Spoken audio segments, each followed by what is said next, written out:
a ir a la palabra. Quiero que me acompañen en el libro del profeta Isaías, en el capítulo 45. Libro del profeta Isaías, capítulo 45. Vamos a tomar solamente el versículo 22. Solo el versículo 22. Y le vamos a poner por título a esta palabra: miremos el blanco perfecto. Amén. Aleluya. ¿Le gustó? Amén. ¿Cómo se va a llamar la palabra? Miremos el blanco perfecto. Miremos el blanco perfecto. Gloria al Señor. Le invito a que se ponga en pie para que leamos la palabra. Amén. Si usted ya la encontró, compártala con el que a lo mejor todavía no la haya. En todo caso, igual la vamos a tener en la pantalla, y está puesta ya en la pantalla para que no se preocupe. Libro del profeta Isaías, capítulo 45, versículo 22. Dice así la Biblia, honrando a Jesucristo nuestro Señor y Salvador. Y la iglesia dice, amén. Mirad a mí y sed salvos todos los términos de la tierra, porque yo soy Dios y no hay más. ¡Qué tremendo! ¿La podemos leer entre todos? Mirad a mí y sed salvos todos los términos de la tierra, porque yo soy Dios y no hay más. Tome asiento, Dios le bendiga. Gloria al Señor. Hermano, es tan potente y tan poderosa esta palabra que nos hace mirar y dimensionar lo que es Dios, lo que realmente es Dios, y que la única manera de alcanzar sus promesas, de ser parte de sus pactos y alcanzar su bendición, es poniendo la mirada en Él. Mire, puede parecer majadero de perogrullo y cargante que yo tantas veces traigo a colación a Abraham. Y alguien dirá, ¿por qué el pastor siempre habla de Abraham y trae a Abraham a colación? Porque fíjese usted que la mayoría de las personas que asistan a la iglesia un día fueron participantes o prosélitos de alguna religión, siguieron alguna religión. Pero delante dije, ¿qué es una religión? Es un sistema. Es un sistema creado por la gente, creado por las personas, cuya finalidad es tratar de llevarlos a Dios. Y por ahí hay un refrán popular que dice, al final todos los caminos llevan a Roma. Sí, claro, puede ser a Roma, pero no a Dios. Pero no a Dios. Entonces, por eso es que Cristo dijo, yo soy el camino y la verdad y la vida. ¿Por qué? Porque Cristo no es una religión. No, Cristo no es una religión. Él es camino, verdad y vida. Amén. La gente que sigue una religión, la gente que ha confundido a Cristo con una religión, va a dar vueltas y vueltas y vueltas en un sistema y nunca va a encontrar una satisfacción espiritual. Por eso dije delante, nosotros, la composición nuestra es espíritu, alma y cuerpo. El espíritu nos conecta con Dios, porque el espíritu de Dios está en nosotros. ¿Cuál es el espíritu de Dios? Es el hálito de vida, el aliento de vida. Dice la palabra que cuando Dios hizo al hombre, le sopló en la nariz. ¿Qué le sopló? Pero le transmitió de su espíritu. Amén. Por eso es que el hombre es un ser viviente, porque lleva el Espíritu de Dios. Amén. Entonces, hermanos queridos, el Espíritu nos conecta con Dios. El alma es el receptáculo donde nosotros sentimos. Por eso de pronto alguien llora, alguien se emociona, alguien quiere gritar y alguien dice, me gustaría decir algo que me nace en el corazón. Es porque el alma comienza a conectarse con el espíritu. Y el cuerpo lo exterioriza, el cuerpo lo lleva a cabo. Amén. Entonces, dije delante, hermano, ¿por qué yo cito tanto a Abraham? Fíjese que la historia de Abraham es tan fuerte. Resulta que Abraham era de una tierra que se llamaba Ur de los Caldeos. Y era una tierra politeísta, tradicionalista y pagana. De hecho, el padre de Abraham era pagano, era adorador de religiones y de cuánta cosa. Ahora, si usted se hace la siguiente pregunta, ¿por qué Dios no depositó su promesa en otra persona y lo hizo en Abraham? ¿Por qué va a un lugar politeísta, a un lugar donde hay un sinfín de religiones, y ahí escoge a una persona y le siembra una palabra? Es la misma pregunta que nos hacemos nosotros hoy día. Habiendo millones y millones de personas en el mundo, ¿cómo es que la palabra o la invitación del Señor llegó a nuestros corazones? A nuestros corazones. ¿Por qué? ¿Éramos mejores que otros? ¿Tenemos más méritos que otros? ¿Tenemos mayores merecimientos? Es que la misericordia y la gracia de Dios se conjugan en el llamado de Dios al ser humano. A usted lo llamó el Señor y a mí me llamó el Señor. El tema está, ¿para qué me llamó? ¿A qué me llamó? ¿Qué propósito, qué plan tiene Dios con nosotros? Mire, el año pasado para mí fue un año muy provechoso, porque durante todo el año estuve estudiando respecto del tema de las dispensaciones bíblicas. Aunque yo sé que hay mucha gente que es antidispensacionalista, que no cree en las dispensaciones. Hermano, pero mire, ¿con qué calcula el tiempo usted que está aquí? Con un reloj. Ya. ¿Con qué medimos nosotros los meses, los días y los años? Con un calendario. ¿Y usted cree que el tiempo de Dios pasa en vano? ¿Usted cree que el tiempo de Dios pasa en vano? ¿Por qué cree usted que la Biblia dice que para Dios un año es como en 1000 días y 1000 días son como un año? Porque Dios no mide el tiempo como nosotros. No, Dios no mide el tiempo como nosotros. Entonces, desde la creación de todas las cosas hasta después que Cristo venga, hay periodos de tiempo que se llaman dispensaciones. Dispensaciones. Dispensación viene de un léxico griego que se escribe economía, que significa administración. Y esa es la administración que Dios tiene acerca de los tiempos. O sea, Dios no mide los tiempos por el calendario. No, Dios no mide el tiempo como nosotros, que lo medimos por meses, por días, por semanas y por años. No, Dios no mide así el tiempo. Dios mide su tiempo a través de cómo Él lo administra.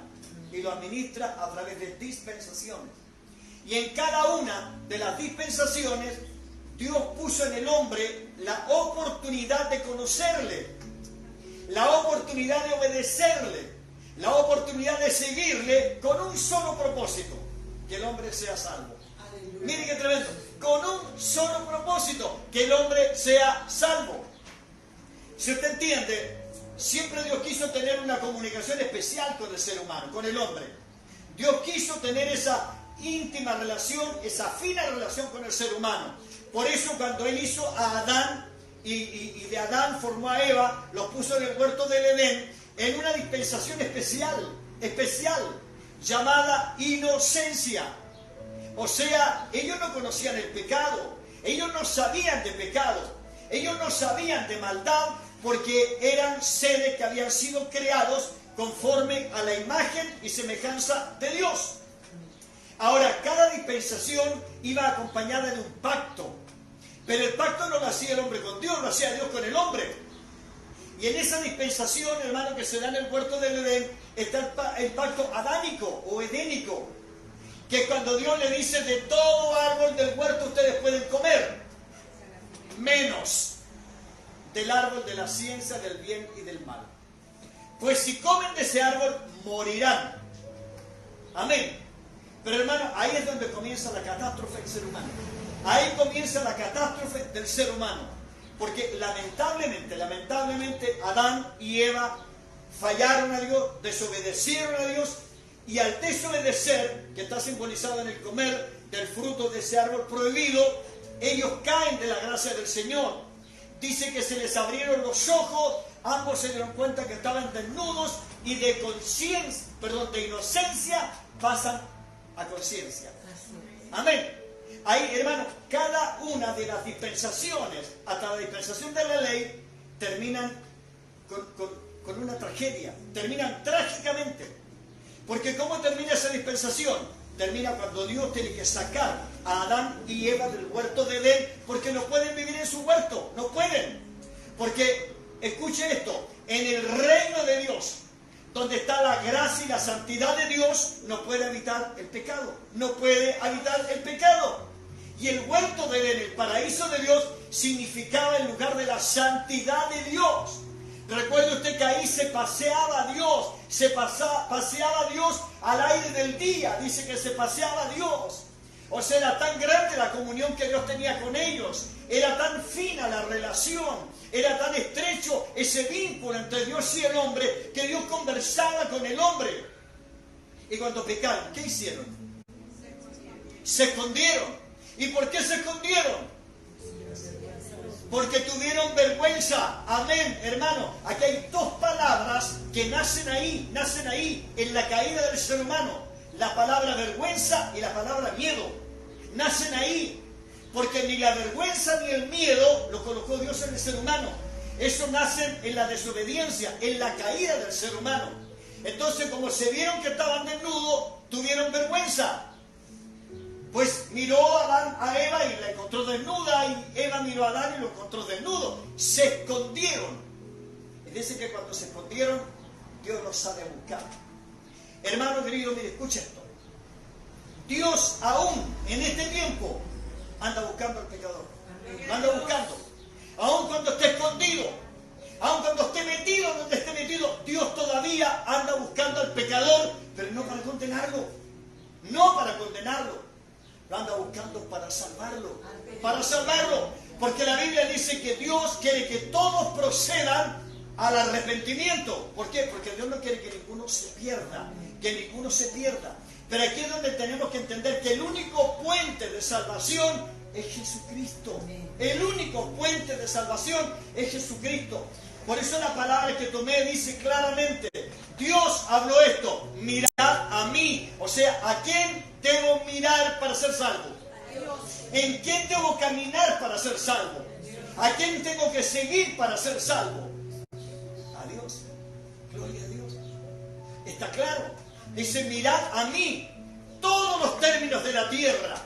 Todos los términos de la tierra. O sea, el mundo entero. La humanidad entera. Todas las razas, todas las etnias, todas las lenguas, todos los dialectos. Todo el mundo. Dice, mírenme a mí, dice Dios. Mírenme a mí y sed salvo. Porque yo soy Dios y no hay más. Y no hay más. Ahora, ¿por qué Dios tiene que hablar de esa forma? Porque el hombre se crea sus propios dioses. El hombre crea sus propios dioses y los adora y los sigue y los estimula y les causa y les da reverencia y pleitesía. Por eso Dios tiene que volver a decir, mírenme a mí y serán salvos todos los términos de la tierra, porque yo soy Dios y fuera de mí no hay nadie más que pueda salvarles. Aleluya, gloria al Señor. Hoy por hoy nos damos cuenta, el mundo está lleno de religiones, hermanos. En todas partes del mundo hay religiones. Y gente idolatra a alguien, lo transforman en un Dios y lo levantan como una religión. Yo conversaba con mi nieto días atrás y le decía, será tanto lo del hombre, que tomaron a una persona, a un exfutbolista que falleció, y lo idolatran como un Dios. Incluso hasta hay una iglesia con el nombre de él. Hazte una iglesia. Hazte una iglesia con el nombre de él. ¿Quieres saber cómo se llama? La iglesia maradoniana. Pues así se levantan las religiones. Así se levantan las religiones. Alguien idolatra a alguien y le lo levanta como un Dios y lo comienza a adorar. Por eso Dios, cuando dio los 10 mandamientos, le dijo al pueblo algo claro. Yo soy Jehová, tu Dios, fuerte y celoso, que te saqué de tierra de esclavitud. O sea, Dios de cuando en cuando tiene que recordarnos de dónde nos sacó. ¿Dónde estábamos cuando nos llamó? ¿Qué hizo en nosotros? ¿Qué hizo por nosotros para que no volvamos atrás? Para que no volvamos atrás. Ahora, hermano, esto de caminar con la mirada puesta en Dios es un tema actual. Es un tema actual. Mire, ¿alguien se acuerda de cuando Jesús anduvo sobre el mar? ¿Alguien se acuerda?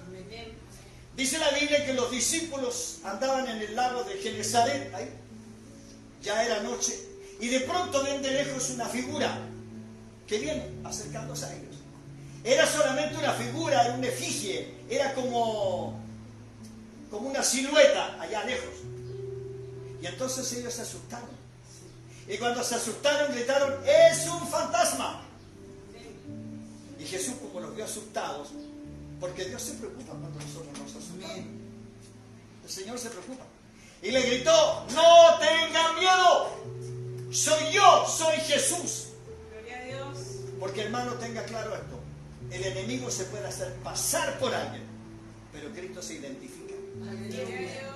Siempre Dios se identificó.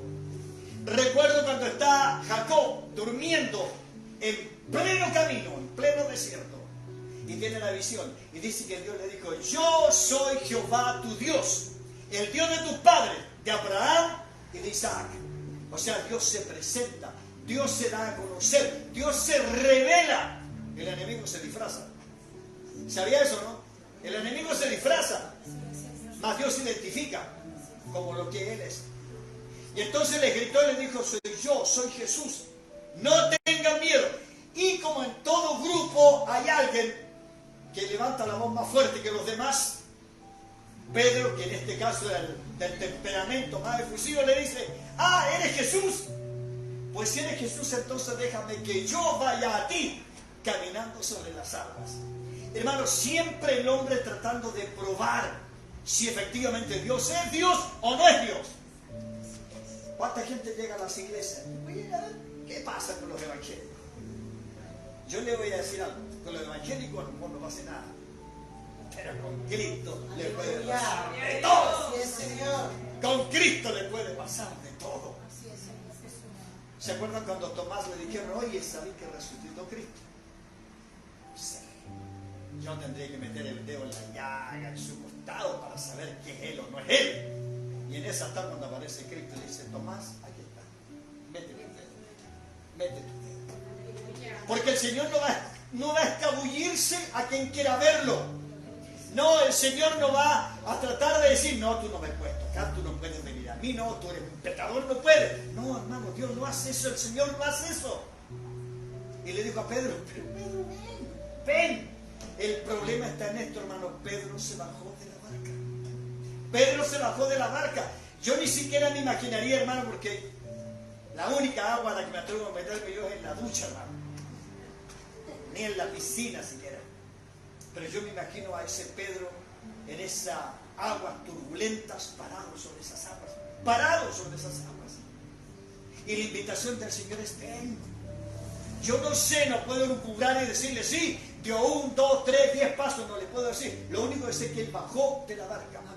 Pero ¿dónde estuvo el problema? Cuando sacó la mirada de Cristo. Hermano, ahí me enfilé al mensaje. Cuando sacó la mirada de Cristo. ¿Por qué? Es como cuando el apóstol dice, ¿qué les pasó? Si corrían tan bien.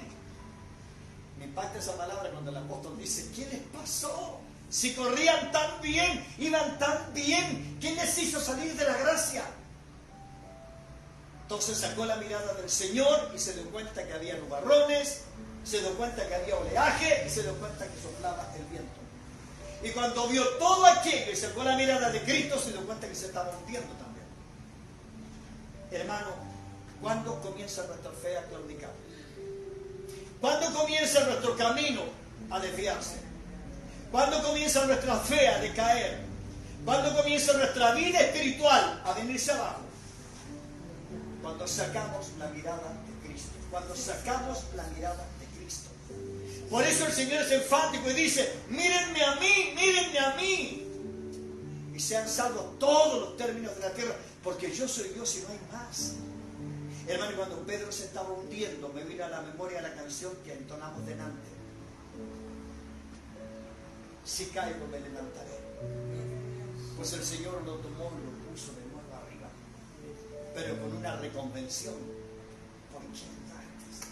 ¿Por qué dudaste? Hombre de poca fe. Hermano, ese es el problema nuestro. Cuando sacamos la mirada de Cristo, nuestra fe se comienza a desvanecer. Hermano, pero para meternos de lleno en la palabra, ¿qué no va a ser una palabra tan larga? A ver si vamos al libro de los Hebreos en el capítulo 12.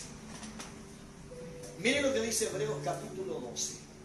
¿Cómo dijimos que se iba a llamar la palabra? Poniendo la mirada en el blanco perfecto. Amén. Quiero hacer una pregunta. ¿Cuántos en este año, que está recién comenzando, se van a proponer eso? Poner su mirada en el blanco perfecto. Amén, Señor. Y no andarse preocupando ni poniendo la mirada en las demás cosas. ¿Alguien se propone eso? Pues si usted se propone eso y yo me propongo eso, la verdad de las cosas es que nuestra vida espiritual, hermano, va a ser buena, va a ser bendecida. Mire que dice el capítulo 12 del libro de los Hebreos. Por tanto, nosotros también, teniendo en derredor nuestro tan grande nube de testigos, despojémonos de todo peso. Punto 1. Despojémonos de todo peso. 2. Y del pecado que asedia. 3. Y corramos con paciencia la carrera que tenemos por delante. Puesto los ojos en quién. Puesto los ojos en quién. Jesús. ¿Y por qué en Jesús?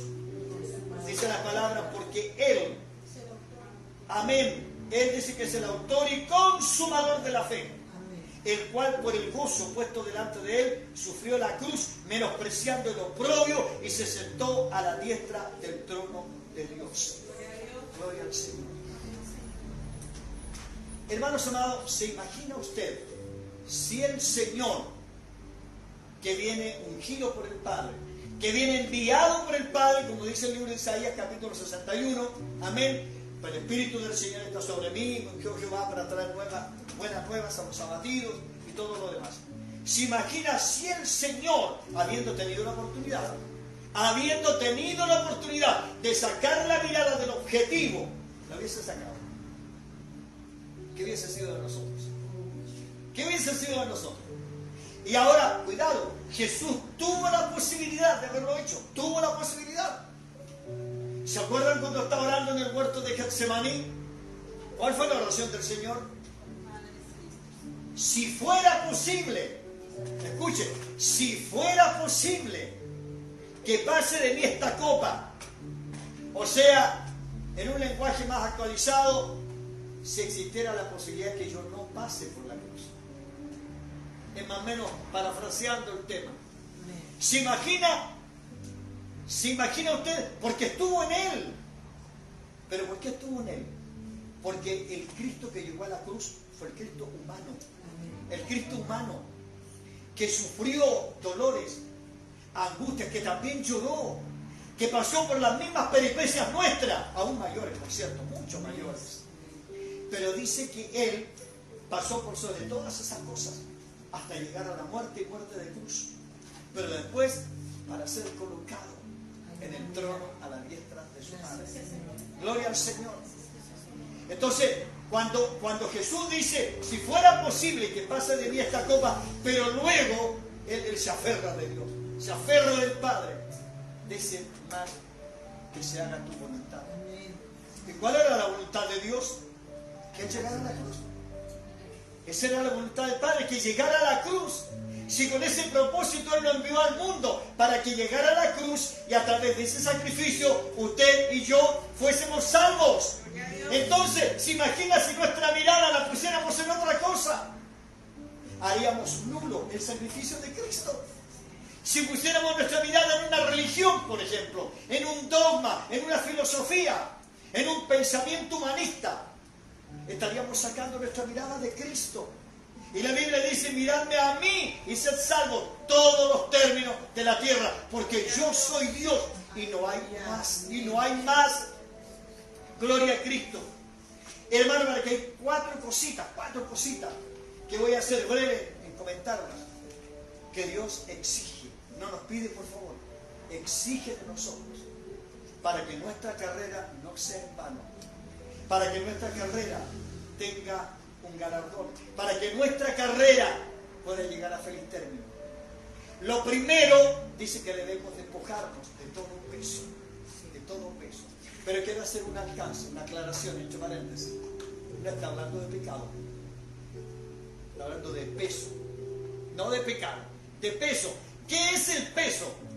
Esas cosas que nosotros a veces gratuitamente nos cargamos, y que lo único que hacen es cansarnos, agotarnos, afligirnos, angustiarnos. Hay tantas cosas que a veces cargamos en nuestra vida y que llevamos por dentro, que deberíamos despojarnos de ellas. Por ejemplo, las amarguras, los recuerdos del pasado, las circunstancias que un día nos golpearon, y seguimos cargando con aquello, y se nos hace pesado el camino, Yo al tomar esta palabra no puedo obviar que el apóstol Pablo siempre, hermano, cuando quiso hablar de la carrera, tomó como la alegoría el tema de los atletas. Y cuando él dice despojarse de todo peso, yo me acuerdo la primera vez que prediqué esta palabra, consulté a un experto en el tema y me dijo, por cierto, porque resulta que todo este lenguaje viene de la maratón original, que trataba que un guerrero griego tenía que correr 40 kilómetros sin descansar. Esa era una maratón, 40 kilómetros sin descansar. Pero usted sabía que esa prueba era solo para varones, pues la corrían desnudos. O sea, libres de todo peso. Hoy día, los atletas de alto rendimiento, ¿cómo corren? Con una indumentaria tan liviana, que pareciera que no llevan nada puesto. El calzado es tan liviano que pareciera que fueran descalzos. Y usted mira la Olimpiada y no va a ver a nadie con un anillo, con una gargantilla, con una pulsera o algo, o un arete. No llevan nada. Porque no tienen que llevar peso. Porque cualquier peso les incomodaría. Entonces el apóstol toma esta figura y dice, corran esta carrera sin ningún peso. Despójese de todo peso. Y yo digo, ¿y cómo me despojo de las amarguras? ¿Cómo me despojo de las heridas del pasado? ¿Cómo me despojo de las traiciones, de las cosas que me trajeron una amargura? ¿Cómo lo hago? Pues dice el Señor, ponlas a mis plantas, ponlas a mis pies. Déjalas delante de mí. Porque dice que es la única manera en que podamos correr nuestra carrera de la mejor manera. Y luego habla del pecado. Dice del pecado que asedia. Ponga atención a esta expresión. Pecado que asedia. Hay una versión más actualizada que dice pecado que envuelve. O sea, quiere decir que todos, hermanos, todos tenemos algo que nos envuelve, que nos enreda. ¿Se imagina usted un atleta corriendo con túnica? Se enreda. Esos son los pecados que envuelven. Pecados escondidos, pecados guardados, pecados regaloneados. Son los que asedian. Y que al final de cuentas, hacen que la carrera sea infructuosa. Y hay tantos, son tantos. Adicciones. Son tantas cosas. Entonces dice el apóstol, para que puedas llegar a la meta, primero, tienes que despojarte de todo peso. 2, de todo pecado que asedia, que te envuelve. 3, correrla con paciencia. Esa aleluya sonó bien. Con paciencia. La paciencia, hermano, es la madre de las virtudes. Cuesta tener paciencia. Yo creo que a todos nos cuesta tener paciencia. Yo creo que todos en un momento dado explotamos. Aun cuando hay alguien que diga, no, yo soy lo más paciente que hay. Yo no creo que haya alguien más paciente que Moisés. Y acuérdese que Moisés tomó las tablas de la ley y ¡fa! Las partió. Perdió la paciencia. Todos en un momento dado perdemos la paciencia. Y dice la Biblia que para poder llegar a la meta, ganar la carrera y ser galardonado, hay que correrla con... ¿Tiene paciencia usted? A mí no me pregunte, por favor. No, a mí no me pregunte. Prefiero preguntarle a usted. ¿Tiene usted paciencia como para llegar a la meta sin ningún problema? Amén. Pero ¿sabe usted cómo se cultiva la paciencia o no? Mire, le voy a contar el secreto cómo se cultiva la paciencia. La única manera que Dios tiene para cultivar la paciencia es hacernos pasar por pruebas. Haciéndonos pasar por pruebas. Y a veces alguien dice, ¿por qué sufrimos los cristianos? ¿Por qué tenemos que pasar problemas los cristianos? Es la única manera que Dios tiene, hermano, que tiene el Señor para amortiguar esta humanidad y hacernos tener paciencia. Pues cada prueba es como un escalón o un peldaño de la escalera. Pasamos una prueba y como que decimos después, ya estoy más grande. Y pasamos otra prueba y ya estamos más grandes todavía. Y las pruebas cultivan nuestra paciencia. Porque las pruebas nos ayudan a tener fe. Y la fe nos lleva a tener paciencia. Amén. Yo no sé qué nos depara este año, hermano. No tengo idea. Yo sé que por misericordia de Dios entramos al año 2023. Pero ¿qué tendrá este año? ¿En qué área de nuestra vida iremos a ser probados este año? Y hay áreas donde no nos gustaría que nos tocaran ni con una pluma. En la salud, por ejemplo. En la economía. En la familia. Wow. Pero de pronto Dios tiene que hacerlo para poder producir en nosotros paciencia. Y el cuarto punto es este. Hay que correr mirando a Cristo. Mirando a Cristo. Ahora cuando habla de la grande nube de testigos, hermano, no nos equivoquemos. Los testigos no son los vecinos. No son la familia ni los amigos. ¿Testigos de qué? Los testigos son los que están en el capítulo 11. Los que ya llegaron. Los que ya llegaron. Esos son los testigos. Porque testigo es el que pasó por algo, vio algo, vivió algo. Los testigos son los que están en el capítulo 11. Ahí están encabezados por Abraham, el padre de la fe, el amigo de Dios, y tantos hombres y mujeres que pasaron lo peor, pero que dicen que ganaron y están allá. Santo. Por eso el apóstol Pablo se atreve a hablar de esta forma. Porque cuando él está frente a Timoteo, le dice: Timoteo, he peleado la buena batalla. He acabado la carrera y he guardado la fe. Ahora me espera la corona de justicia, la cual me dará el Señor, juez justo, en aquel día. Y no solo a mí, dice el apóstol, sino a todos los que lleguen a la meta. A todos los que lleguen a la meta. No dice al que llegó primero, no dice a todos los que lleguen. Porque el que llegue es aquel que anhela la venida de Cristo. ¿Cuántos anhelan llegar a la meta? ¿Cuántos de los que están aquí en la sala esta noche anhelan llegar a la meta? Concluyo con esto.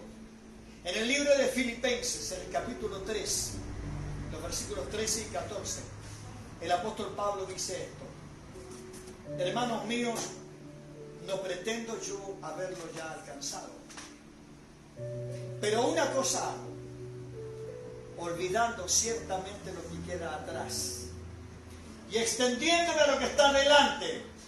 Estire su mano, con fe, estírela con fe. Prosigo a la meta. Propóngase eso este año. Proseguir a la meta, olvidar lo que queda atrás. Diga conmigo: proseguiré a la meta. Dígalo fuerte: proseguiré a la meta. Al premio del supremo llamamiento de Dios en Cristo Jesús. Gloria a Cristo.